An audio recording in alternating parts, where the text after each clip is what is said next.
The ballroom froze. It was not the music that faltered, nor the candlelight that guttered in its sconces, but the collective breath of society itself. Hundreds of glittering eyes stared, mouths half open, as the Duke of Blackwood, returned at last after years of absence and speculation, strode into the center of the floor. He wore no servant's livery now. The jewels of his rank gleamed at his throat and sword hilt, his broad shoulders carrying the weight of his house, his estate, his duty. And yet, when he extended his hand, it was not to the celebrated diamond of the season. It was to her. Lady Eleanor Whitcomb.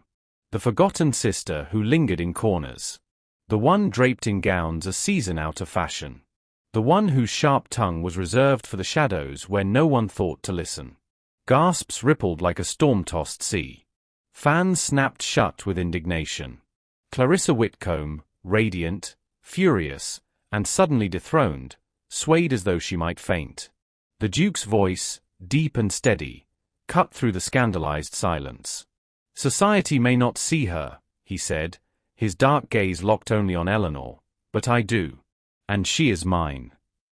Eleanor's pulse thundered in her ears. She could not breathe for the weight of every gaze upon her. She could not think for the heat of his hand clasping hers. And she could not flee, though her heart screamed to. How had it come to this? How had the invisible sister, the one destined to remain unchosen, become the center of London's most shocking revelation? The answer lay in shadows, in secrets, in laughter stolen where no one was meant to hear.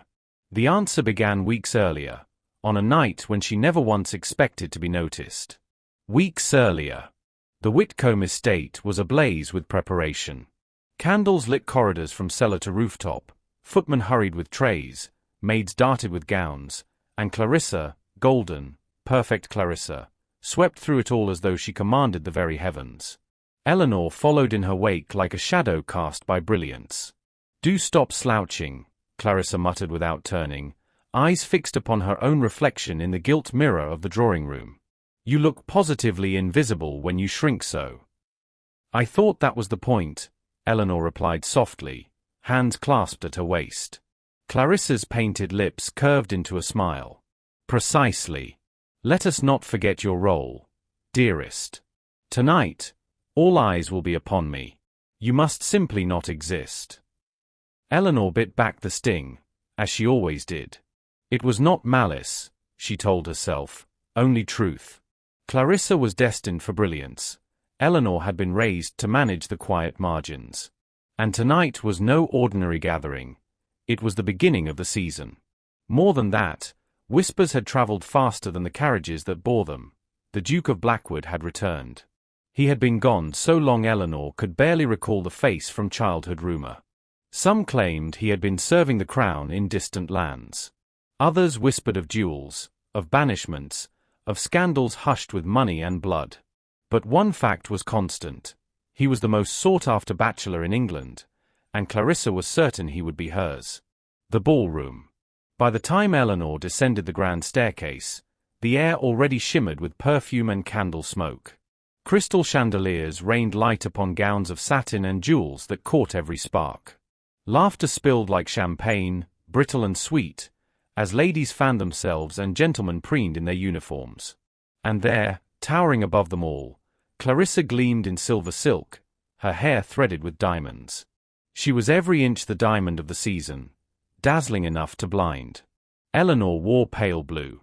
Not unfashionable, but not remarkable either. She did not mind.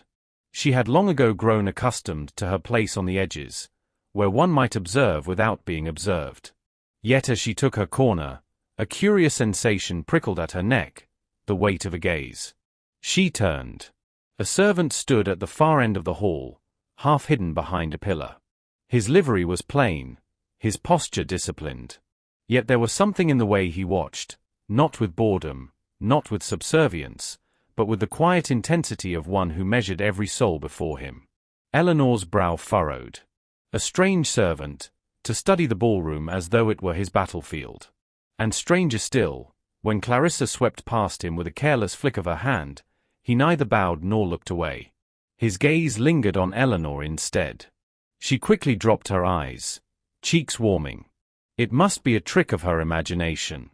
No servant would dare. Whispers and whine. The hours spun on in a whirl of music and chatter. Eleanor endured the polite neglect of suitors who circled her sister. She listened to endless flattery, to whispers of fortune and land, to Clarissa's light laughter. Until, at last, she escaped to the edge of the refreshment table, desperate for a moment's reprieve. There, as she reached for a glass of wine, her elbow knocked another hand. Oh! She turned swiftly, and found herself staring into the steady gaze of the very same servant. The wine sloshed dangerously. "I beg your pardon," she said quickly. He inclined his head with unexpected grace. "No apology required, my lady." His voice was low, warm, not the rough accent of a servant but something controlled, commanding. Her brows knit. You speak rather well for a footman." A corner of his mouth curved. "And you observe rather more than most ladies I have encountered tonight." Eleanor blinked. Had he just teased her? Before she could gather her wits, Clarissa's voice chimed from across the hall. "Eleanor, do stop lingering in corners. Honestly, one would think you mean to vanish." Heat rose to Eleanor's cheeks. She turned back, but the servant was already gone, melted into the throng as though he had never been there. And yet his voice lingered, curling through her mind like smoke. The seeds of suspicion. Over the next week, Eleanor noticed him everywhere. In drawing rooms, at teas, on the fringes of gatherings where Clarissa sparkled brightest. Always silent, always observing. And somehow, always near her. Once, she whispered a sardonic remark to a bored cousin about the endless parade of peacocks strutting through the ballroom. She had not expected anyone to hear. But across the room, she saw the servant's lips twitch, the ghost of a smile. Another evening, she stumbled while dancing with a pompous lord. Mortified, she fled to the terrace, only to find the servant already there, steadying a tray. He offered her a glass of water with a gentleness that unstrung her. "Are you in the habit," she asked breathlessly, "of appearing wherever I happen to embarrass myself?" His dark eyes gleamed with something almost like amusement. "Perhaps I am." Her heart stuttered. The scandalous scheme. But while Eleanor's awareness grew sharper, Clarissa's ambitions soared higher. Late one evening, Eleanor paused outside her sister's chamber, drawn by the murmur of voices. She should have turned away. She did not. "The Duke is already mine," Clarissa whispered. "He has no choice. Once the announcement is made, our family will rise beyond reproach. I care nothing for his affections, only his title." Eleanor's breath caught. Her chest tightened. Was this what marriage meant to Clarissa? A crown to polish, not a heart to cherish? She slipped back down the corridor, pulse racing. The words seared into her mind. And when she reached the stairwell, she found the servant waiting in the shadows. "You heard her," he said quietly, eyes locked on hers. Eleanor's heart jolted. "How do you?" "I hear everything." His tone was heavy, filled with a meaning she could not grasp. But when his gaze softened, when he looked at her as though she alone mattered in a world of glittering masks, Eleanor felt the strangest sensation, as though she had been seen for the very first time. That night, as Eleanor lay awake in her chamber, the questions spun endlessly. Who was he, this servant who spoke like a lord? Why did he linger near her instead of Clarissa? And why, when he looked at her, did her heart race with both fear and something far more dangerous? She did not yet know the truth, that the servant was no servant at all. That her fate, and all of London's whispers, would soon turn upon his choice. But she knew this, something had begun. And nothing in her quiet, invisible world would ever be the same again. Eleanor had always believed invisibility to be her gift. While Clarissa drew eyes with every flick of her fan, Eleanor passed unmarked, listening, observing, storing away truths no one thought to hide in her presence. But now, with every passing day of the season, she felt a new weight pressing against her, the gaze of the servant who was not quite a servant. The dance of shadows. At the Marchmorn ball, Clarissa glittered in emerald silk, her laughter loud enough to command attention from 3 suitors at once. Their compliments fell like jewels at her feet. Eleanor lingered near the orchestra, where candlelight flickered across gilded instruments. She tried to lose herself in the music, but the melody tangled with something more, the sensation of being watched. When she glanced across the floor, there he was again. Balancing a tray of champagne flutes with impeccable precision, his dark gaze lingered not on Clarissa, nor the duchesses who waved him down, but on Eleanor herself. Her heart gave a treacherous leap. She tilted her chin, whispering to herself, "I must be mad." "Madness," said a low voice just behind her, "can be a blessing, if it spares one from boredom." Eleanor started, whirling to find him at her elbow, offering a flute of champagne. "You," she breathed. "Me," he replied simply, a flicker of humor in his eyes. Her lips parted, torn between indignation and intrigue. "Do you always appear without invitation?"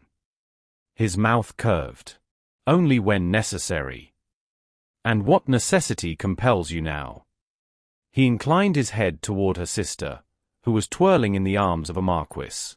"You looked as though you required rescuing from the spectacle."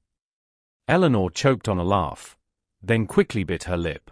It was improper, scandalous, even, to jest at her sister's expense. And yet, the warmth bubbling in her chest was impossible to smother. "You ought not to say such things," she whispered. "Then perhaps," he murmured, leaning just close enough for only her to hear, "you ought not to laugh at them." Heat surged into her cheeks. She looked away, clutching the champagne flute as though it could steady her. Clarissa's warning. Later that night, as the Whitcomb carriage rattled back through fog-draped streets, Clarissa preened in her seat opposite. "The Duke's announcement must be near," she said, inspecting her nails. "He lingers too often in my company to deny it. Did you see how Lord Wetherby blushed when I laughed at his compliment? I dare say half of London is already resigned to my triumph." Eleanor said nothing. Clarissa's eyes flicked to her, sharp as glass. "You were smiling rather too freely this evening, sister. I hope you are not giving gentlemen the wrong impression. It would be disastrous if your plainness were mistaken for availability. We cannot afford such humiliation." Eleanor's hands tightened in her lap. "I assure you, no one mistook me for anything of consequence." Clarissa's smirk was soft, cruel. "Good. Keep it so." The unexpected encounter. The following afternoon brought a garden party at Lord Ashcombe's estate. Ladies paraded beneath rose-draped arches, their gowns gleaming in sunlight, while gentlemen postured near the fountain. Eleanor drifted toward the shaded edges, inhaling the scent of lilacs. She thought herself blessedly alone until a voice behind her said, "Your sister has already declared the roses inferior. Shall I mark it in my ledger of her many grievances?"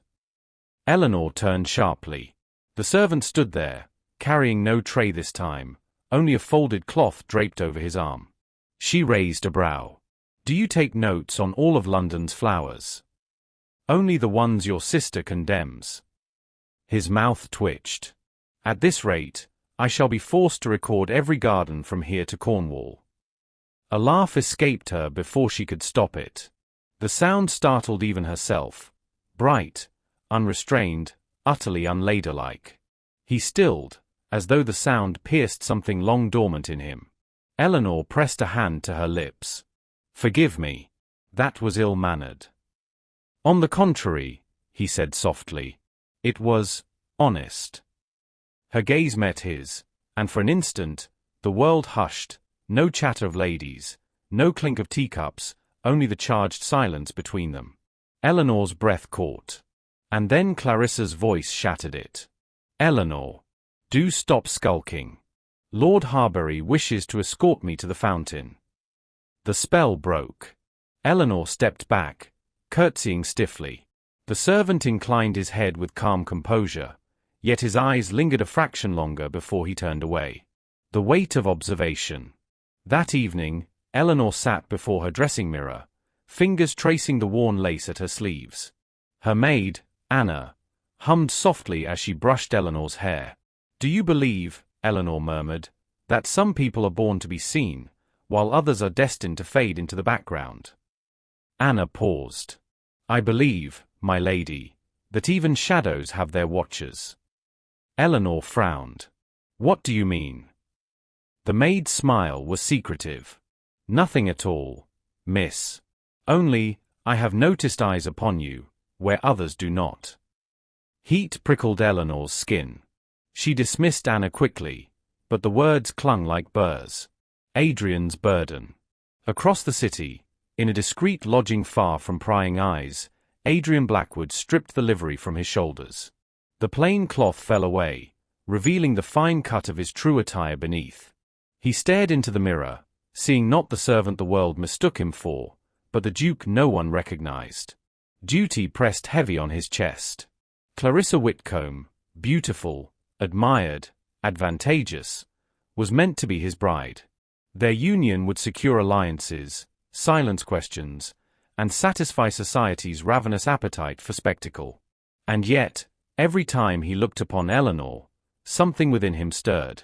Her wit, her laughter, her unstudied honesty, they ignited his soul in ways he had not felt since boyhood. But what right had he to desire her? To pull her into scandal? To brand her with his rebellion? He closed his eyes, jaw tight. He had returned to do his duty. But already, duty was unraveling.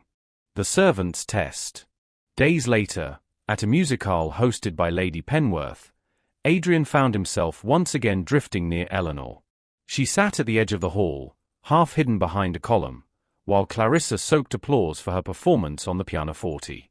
Eleanor's expression was distant, wistful, not fond of sonatas.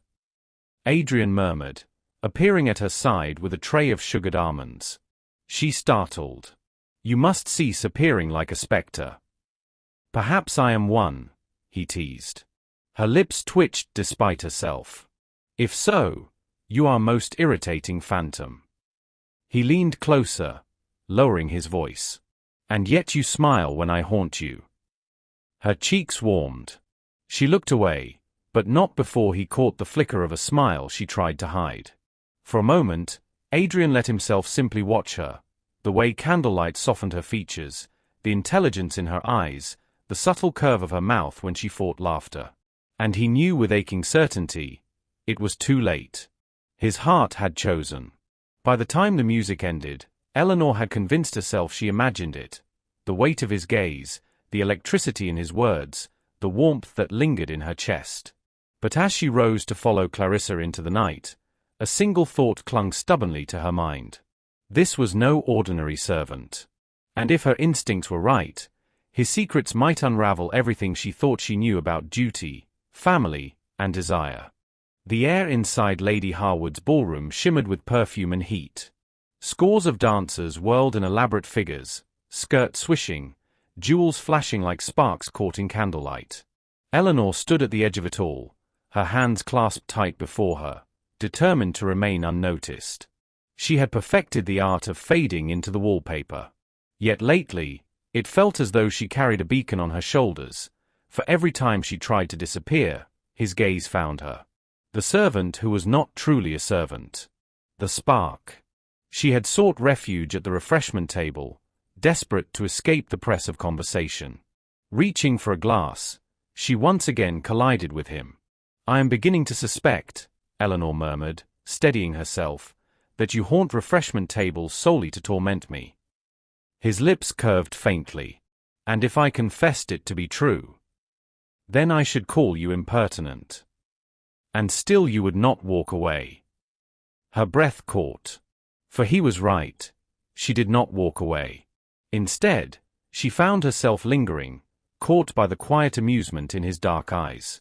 They glinted with some hidden knowledge, some weight he carried and concealed behind his mask of service.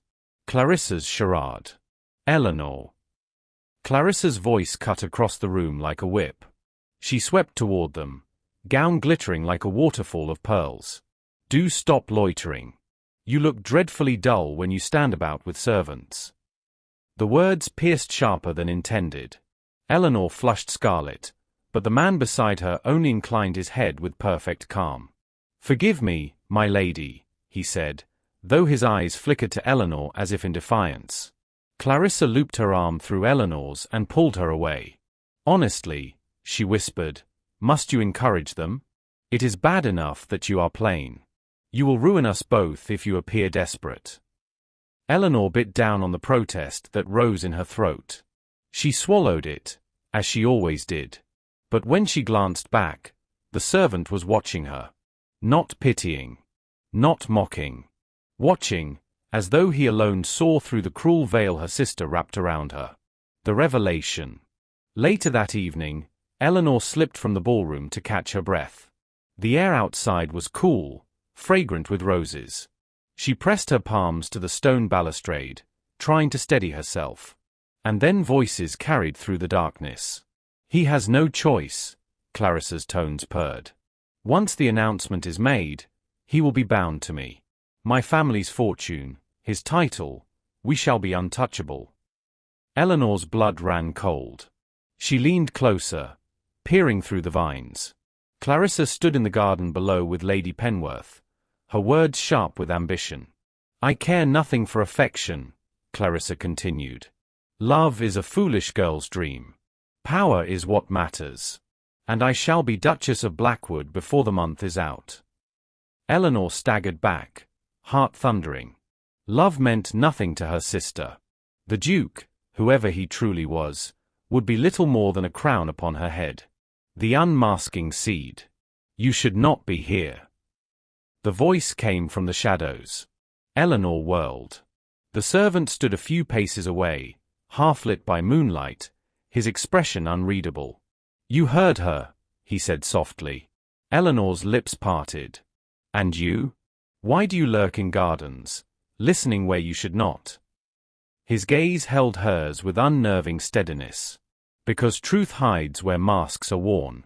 And I, my lady, am searching for truth." Her breath caught at the intensity of his tone.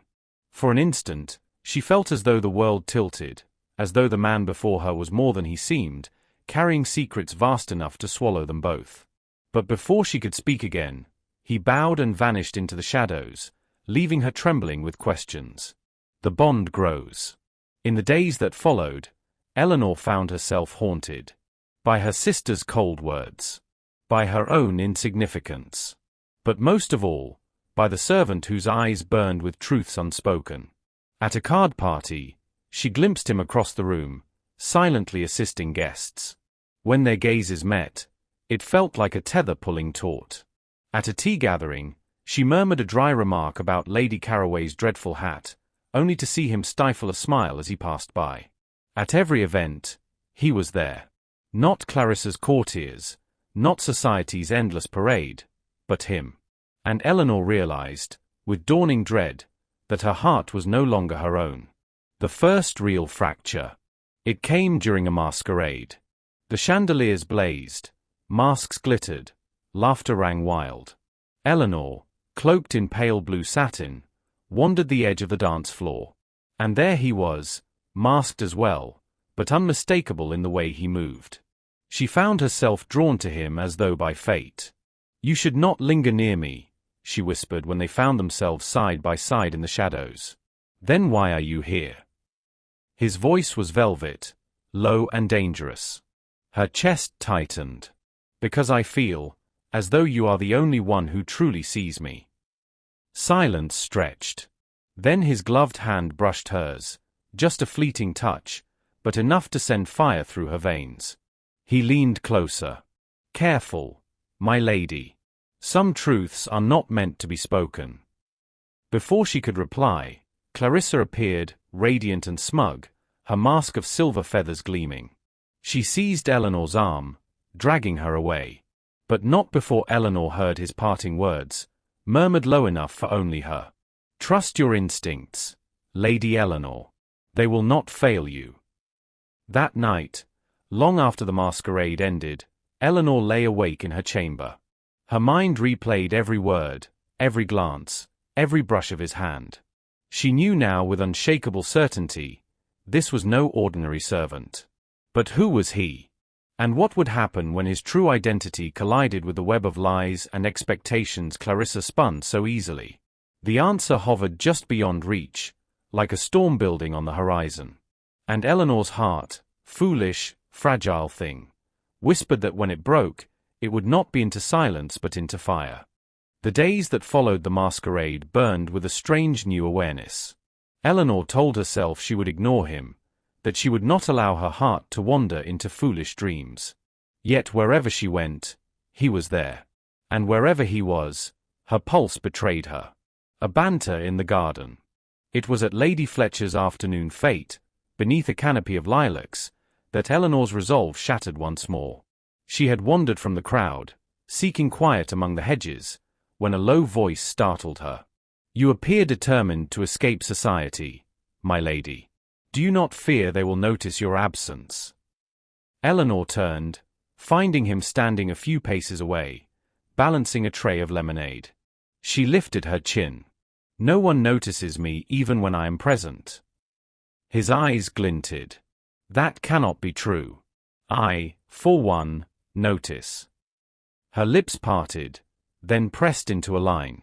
"You ought not say such things." "And yet," he murmured, stepping closer, "I do." Her heart stumbled. She forced a laugh, brittle and sharp. "You are impertinent for a servant." "Perhaps," he said, leaning in as though confiding a secret, "I am not as obedient as I appear." Eleanor's breath hitched. Their gazes locked, hers wide with alarm, his steady, unflinching. Before she could reply, laughter carried from the lawn, breaking the spell.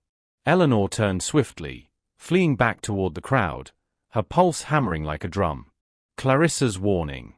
That evening, as the Whitcomb carriage rattled toward home, Clarissa's eyes narrowed. "You were gone too long today," she said coolly. "I saw you lingering in the garden. With a servant." Eleanor froze. "It was nothing. I merely lost my way." Clarissa's laugh was sharp as glass. "You forget yourself, sister. You may be invisible to society, but not to me. If you embarrass us, if you dare to entangle yourself in scandal, I shall not forgive you." Eleanor swallowed hard, fingers twisting in her lap. She said nothing. But in the dark window's reflection, she saw her sister's eyes gleaming with suspicion. A dangerous nearness. At Lady Penworther's musicale 2 nights later, Eleanor tried her best to remain in the shadows. But when she slipped onto the terrace for air, she found him waiting, as though fate itself conspired. "You should not seek me out," she whispered. "I do not seek," he replied softly. "I simply find you. Always." Her throat tightened. "And why is that?" He hesitated, then said, almost fiercely, "Because you are the only honest thing in this masquerade of a season." Silence pressed around them. Eleanor's heart pounded as though it might burst. She should have fled. Instead, she whispered, "You cannot say such things to me." "Why not?" His voice was low, roughened with something dangerous. "Because I wear livery? Because society demands you look past me?" Her lips parted. For a moment, she thought, hoped, he would reveal himself. But then he stepped back, masking his intensity with calm. "Forgive me, my lady. I overstepped." Eleanor's chest ached with the absence of his nearness. The seeds of suspicion. That night, Eleanor lay restless in her bed. Who was he, truly? His words, his bearing, the way he carried himself, they did not belong to a servant. And yet he kept the role with flawless discipline. Her mind spun with questions, but her heart whispered only one truth. When he looked at her, she felt alive. Clarissa's plot. Meanwhile, Clarissa's ambition sharpened into cruelty. At a breakfast gathering, she leaned across the table, voice low. "The Duke must announce soon," she said to their mother, her smile sweet as honey. It would be unthinkable to delay further. Imagine the scandal. Their mother beamed. "Indeed. You shall be Duchess before the season's end." Clarissa's gaze flicked to Eleanor. "As for you, dearest, Do not meddle where you are not wanted. You are a wallflower. Stay in the shadows where you belong. Eleanor's stomach twisted. But instead of silence, words slipped past her lips before she could stop them. Perhaps it is in shadows where one sees most clearly. Clarissa's smile faltered, then hardened. Careful, sister. Shadows are also where reputations rot. The slow burn spark. That evening, at a crowded ball, Eleanor found herself pressed against a column as dancers swirled past. Suddenly, a hand brushed hers, fleeting, deliberate. She looked up. It was him. "Dance with me," he murmured. Her heart lurched. "I cannot." "You can." His gaze burned into hers. "No one will notice. They never look at you, do they?" The words, though softly spoken, struck deep. For once, invisibility became a shield rather than a curse. He guided her onto the edge of the floor. They moved slowly, carefully, his hand steady against her back. No one looked twice. No one cared. And yet Eleanor felt as though the world had cracked open. Each step was a secret, each brush of fingers a vow unspoken. She could hardly breathe. When the music ended, he released her with aching reluctance. "Soon," he whispered. She wanted to ask, soon what? But he was gone again, leaving her trembling in the crowd. The next morning, gossip spread like wildfire.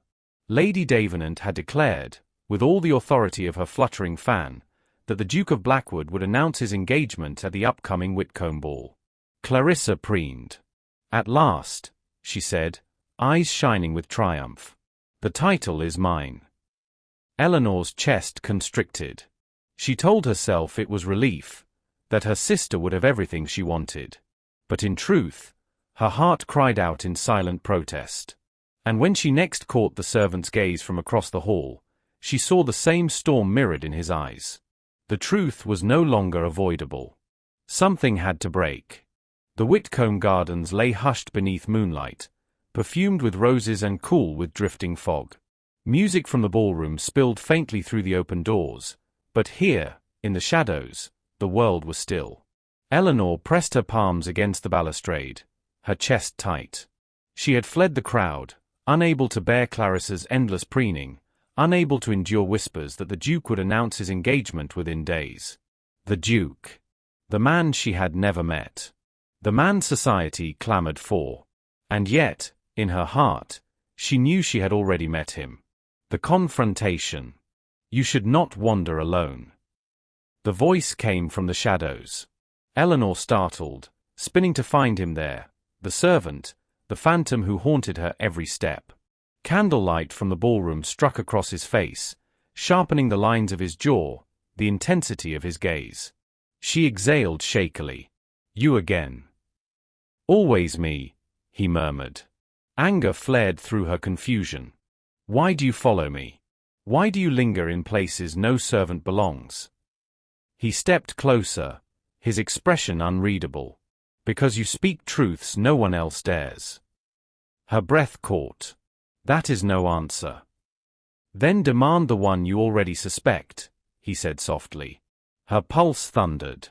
"Who are you?" For a long moment, silence stretched.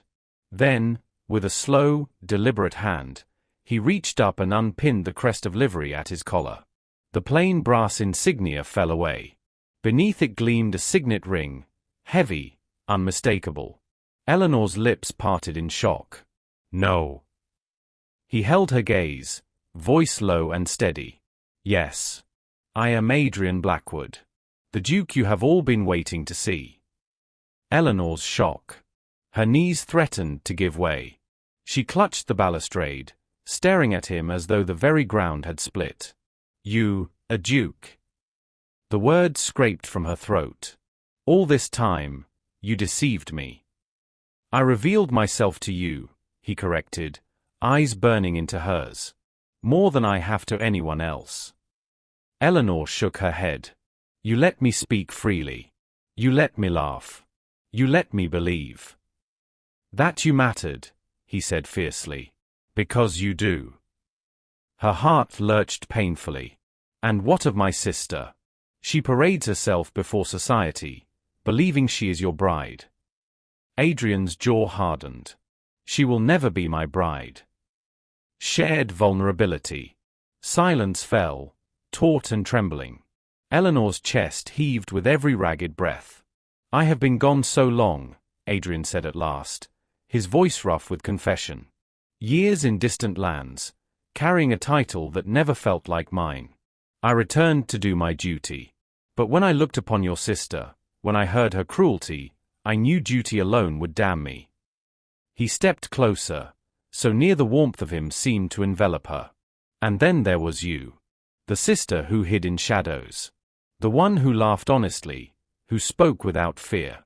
The one who saw me when no one else did. Her throat tightened. You should not say these things. And yet I must, he whispered. The first kiss. He reached for her hand, his touch searing. Eleanor, I do not care for diamonds polished for society's gaze. I care for the woman who ignites my soul. Her eyes filled with tears, her lips trembling. You will ruin us both. Then let ruin come, he said, voice low with hunger. Before she could stop herself, Eleanor swayed toward him. His hand lifted to her cheek, fingers trembling against her skin. And then his mouth was on hers. It was not the practiced kiss of a lord, nor the timid peck of a suitor. It was fire and desperation, gentleness laced with need. Eleanor gasped into it, clutching his coat as though she might drown. When he drew back, her heart was racing, her lips burning. This cannot be, she whispered. It already is, he answered. New stakes. The sound of footsteps in the distance jolted them apart. Laughter drifted from the ballroom, growing nearer. Adrian grasped her hand. Trust me, he urged. Whatever comes, trust me. Her eyes searched his, torn between terror and longing. And then Clarissa's voice rang through the garden, sharp as a blade. Eleanor, are you skulking again? Eleanor froze, panic crashing over her. Adrian's hand tightened on hers, but his expression shuttered back into calm. When Clarissa swept into view, Eleanor stood alone.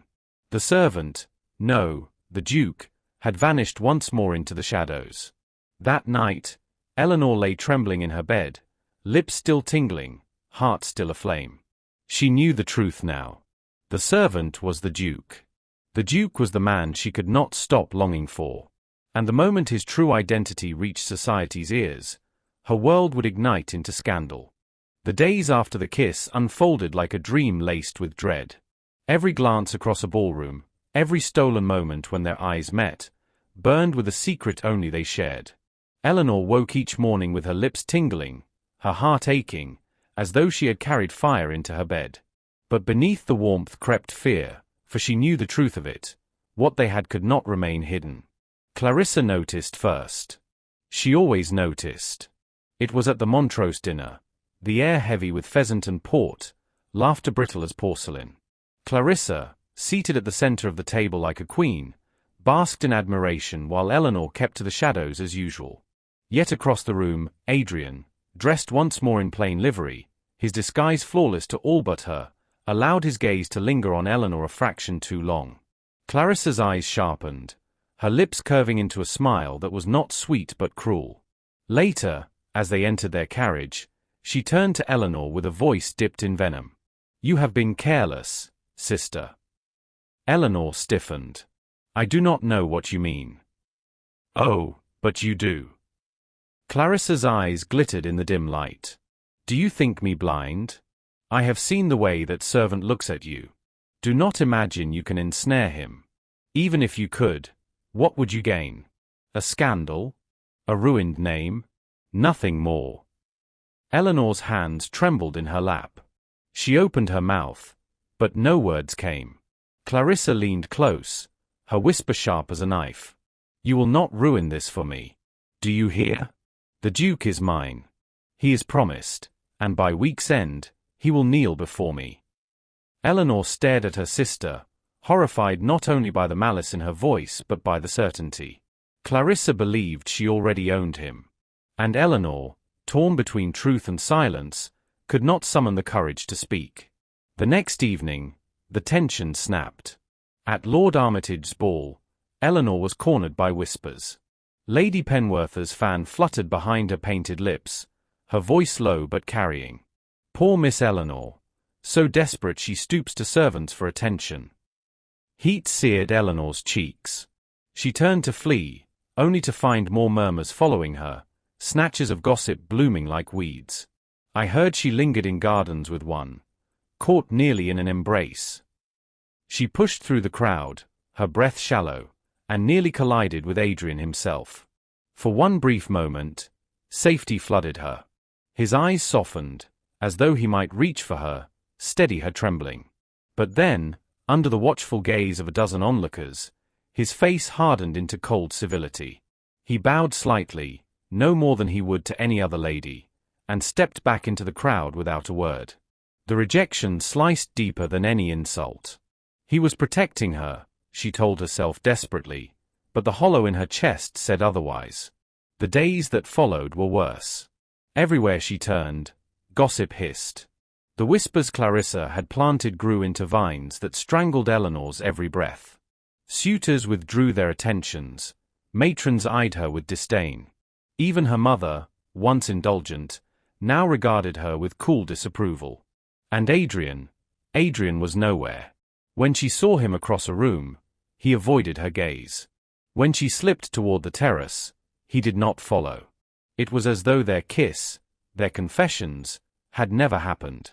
One afternoon, as rain lashed against the windows of the Whitcomb drawing-room, Clarissa found her again. She circled Eleanor like a predator, her silk skirts whispering on the floor. "You see," she said softly, almost kindly, "he wants nothing to do with you. You have served your purpose, a distraction, perhaps, a fleeting amusement. But in the end, duty always wins. He will be mine." Eleanor's throat closed. "You know nothing of him." Clarissa's smile was sharp. "I know enough. I know he will never risk everything for you." The words burrowed deep, cruel and unshakable. Eleanor pressed her hands to her face as Clarissa swept from the room, leaving silence heavy behind her. That night, Eleanor dreamed of Adrian's hands, of his lips on hers, of the way his voice had trembled when he said she mattered. She woke with tears on her cheeks, her pillow damp with longing and despair. Days blurred. The city thrummed with excitement, carriages clattering faster, gossip spinning tighter, until at last the invitation arrived, a grand Whitcomb ball, hosted by her family, where all expected the Duke of Blackwood to make his long-awaited announcement.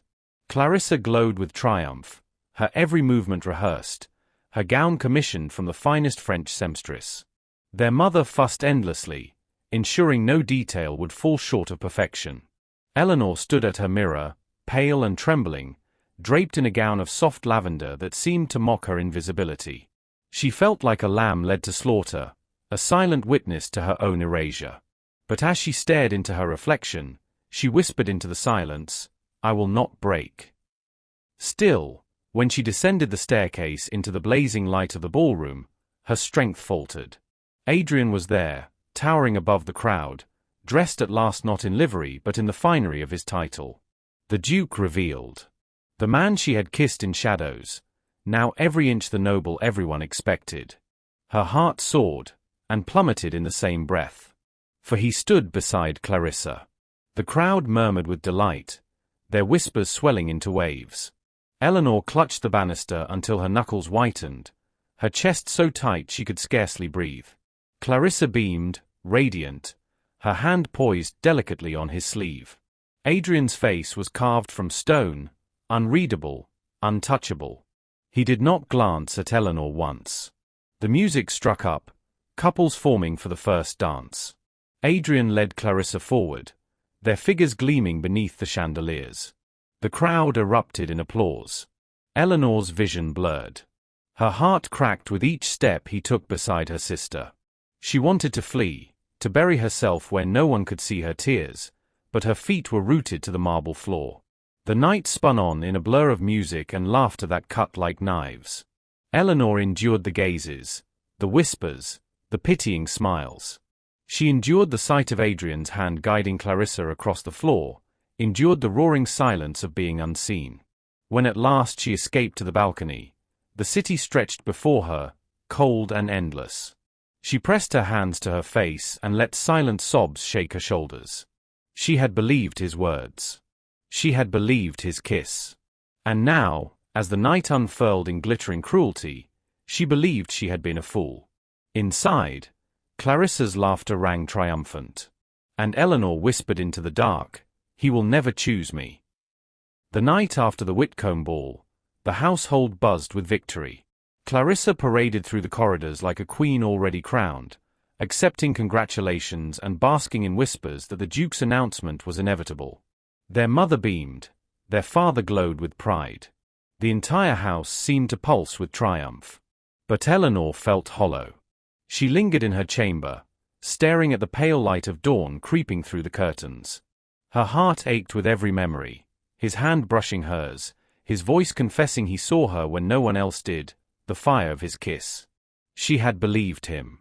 And yet he had stood beside Clarissa, cold and unyielding, his silence a blade sharper than any words.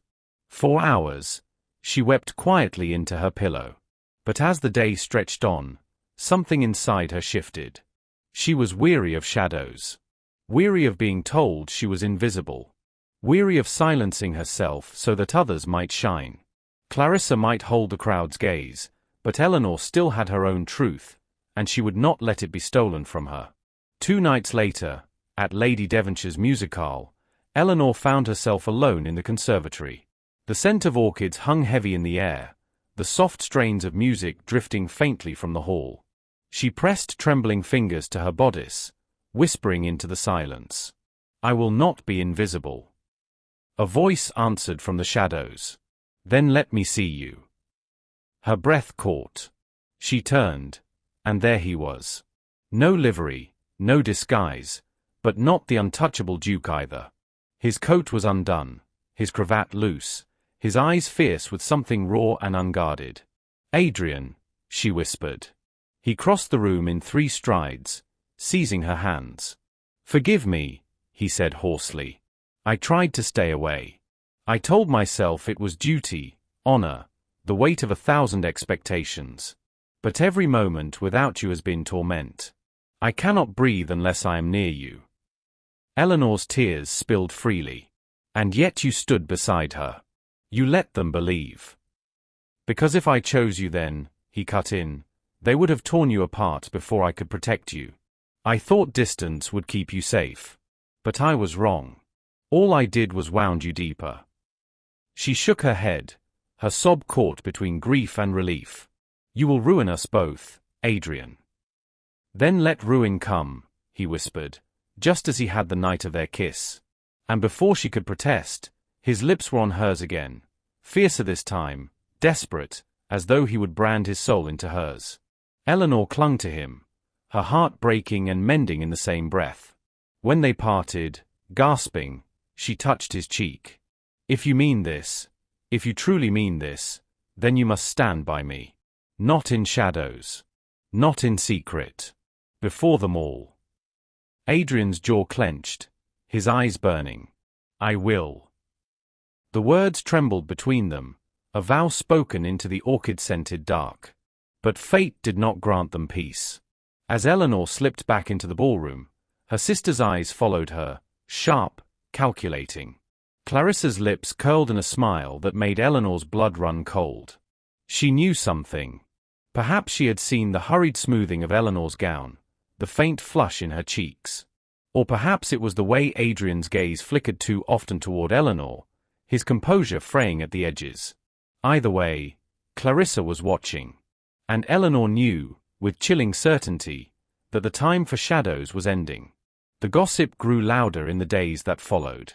Lady Penworth whispered that the Duke would make his declaration at the next Whitcomb ball. Invitations spread across London like wildfire. The ton prepared for spectacle, for triumph, for scandal. Clarissa preened before her mirror, certain of her victory. When Adrian Blackwood kneels before me, she said, her voice gleaming with arrogance, the world will finally see me as I deserve. Eleanor sat silent by the window, her heart steady now, no longer trembling with invisibility. For she knew a secret Clarissa did not. Adrian had already chosen. And if he kept his vow, if he dared defy them all, the world would see Eleanor at last. The Whitcomb ball blazed brighter than any London had seen that season. Crystal chandeliers flung prisms of light across marble floors, the air thick with perfume, heat, and the hum of whispers. It was to be the night of triumph. Everyone knew it. The Duke of Blackwood would finally make his long-awaited declaration. Clarissa Whitcomb would be Duchess before the night was through. Clarissa glided among her guests like a sovereign, her gown of white satin threaded with pearls that gleamed like captured stars. She smiled until her cheeks ached, drank in the envy that followed her. Every eye was hers. Eleanor, draped in soft lavender, lingered at the edge as always. Yet her chest no longer ached with invisibility.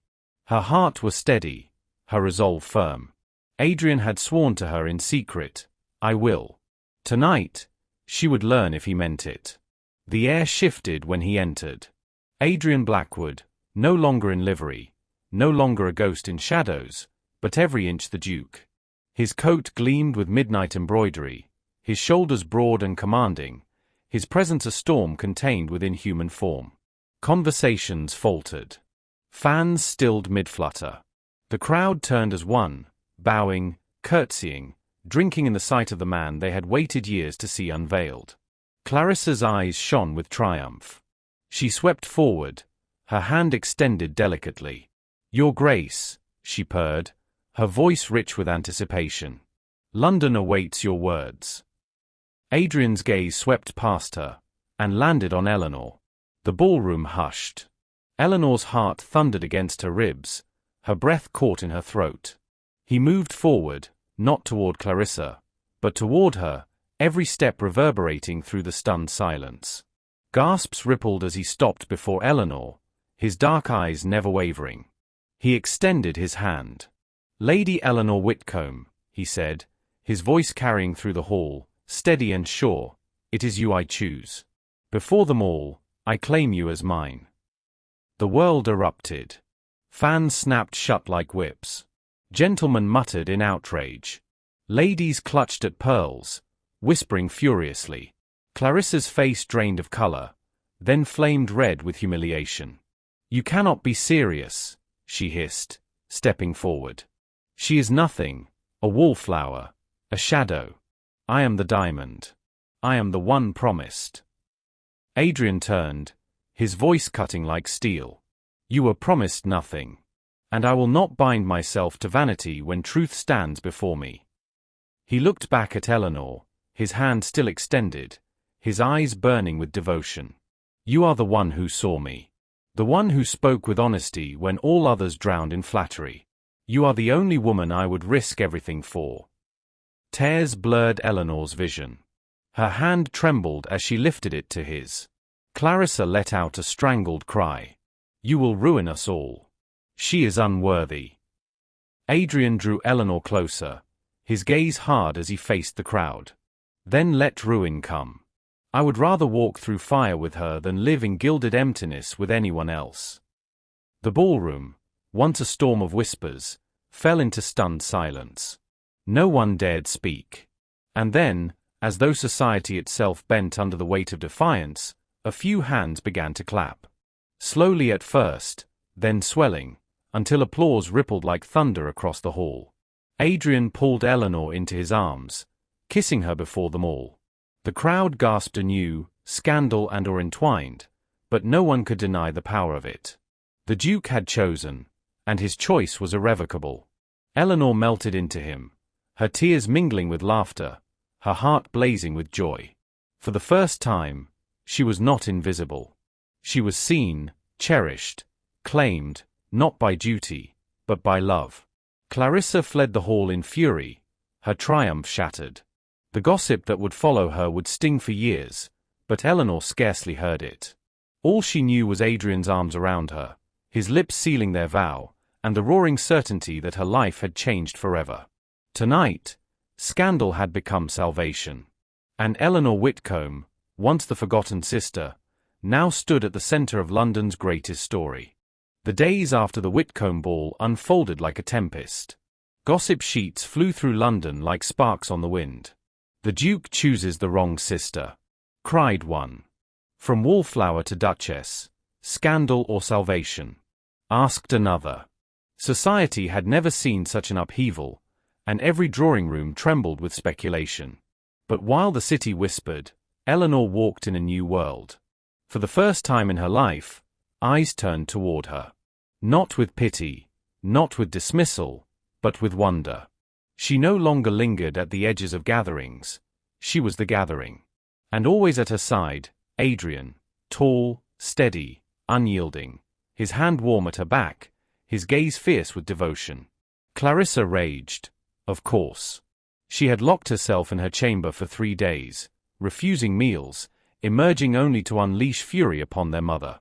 Yet even her wrath could not undo what the world had seen. The Duke had chosen, and his choice was irrevocable. Clarissa's name became a hiss of ridicule in gossip circles, her vanity exposed for all to mock. Eleanor did not rejoice in her sister's humiliation. But neither did she weep for it. She had wept enough in shadows. Now, she lifted her head high. 1 week later, Adrian brought her to Blackwood Manor. The great estate loomed like a fortress of stone and history, its halls echoing with power and memory. Eleanor trembled as she stepped across the threshold, the weight of her new life pressing against her shoulders. Would the servants mock her? Would his peers sneer? But when she looked up, Adrian was watching her, his eyes softened with warmth. "You belong here," he said simply. She drew a breath, and for the first time, believed it. Their betrothal was announced in the gardens of Blackwood Manor, where roses spilled across trellises and fountains whispered in the sunlight. The ton gasped, of course, but none dared defy the Duke's word. Adrian stood tall before them all, Eleanor's hand clasped firmly in his voice steady as he declared, "This is the woman I love. She is not merely worthy of me, she is my very soul." Eleanor felt tears sting her eyes, but she did not lower her head. She lifted it, proud, her voice carrying as she answered, "And I am his. Not because of his title, but because he is the man who saw me when no one else would." The crowd, scandalized and moved in equal measure, could only bow before the strength of it. That night, after the guests had gone, Eleanor wandered into the gardens alone, moonlight silvering her gown. She thought of the girl she had been, the one who faded into corners, whose laughter was smothered, whose worth was measured only by comparison to her sister. Then she felt arms wrap around her waist, steady and sure. Adrian pressed a kiss to her hair. "What are you thinking, my love?" he murmured. She turned in his embrace, her heart swelling. "That once, I was invisible. And now," she smiled through her tears, "now I am unforgettable." His eyes softened, his hand lifting to her cheek. "You always were. The world was simply too blind to see." Their lips met again, slow and reverent, sealing a vow stronger than scandal, stronger than duty. A vow of love freely chosen. Months later, their wedding bells rang across London. The cathedral gleamed with light, the pews packed with nobility and commoners alike, all desperate to witness the union that had rewritten the rules of courtship. Clarissa did not attend. She was already seeking fortune elsewhere, her name tarnished. But Eleanor did not think of her. She thought only of the man who stood waiting at the altar, his gaze steady, his love blazing for all to see. As she walked toward him, veiled in lace and trembling with joy, the whispers fell away. There was no room for gossip now, only the truth, that she was his, and he was hers, and together they had defied the world. When Adrian lifted her veil and kissed her beneath the vaulted arches, applause thundered, echoing like victory through the hall. Eleanor's tears shone as she whispered against his lips, "Once invisible, now yours forever." "And always mine," he answered, his voice breaking with love. In the years to come, they would be remembered not as scandal but as legend, the Duke who disguised himself to find truth, and the wallflower who became his duchess. Their love became the tale whispered in ballrooms, written in scandal sheets, celebrated in songs. But for Eleanor, it was simpler than all that. For when she lay beside Adrian in the quiet of their chamber, his arm heavy around her, his breath warm against her hair, she knew the truth that mattered most. She had been chosen. Not because of beauty. Not because of status. But because she was herself, witty, kind, honest, unafraid. And she was loved. Forever. Would you risk scandal for true love?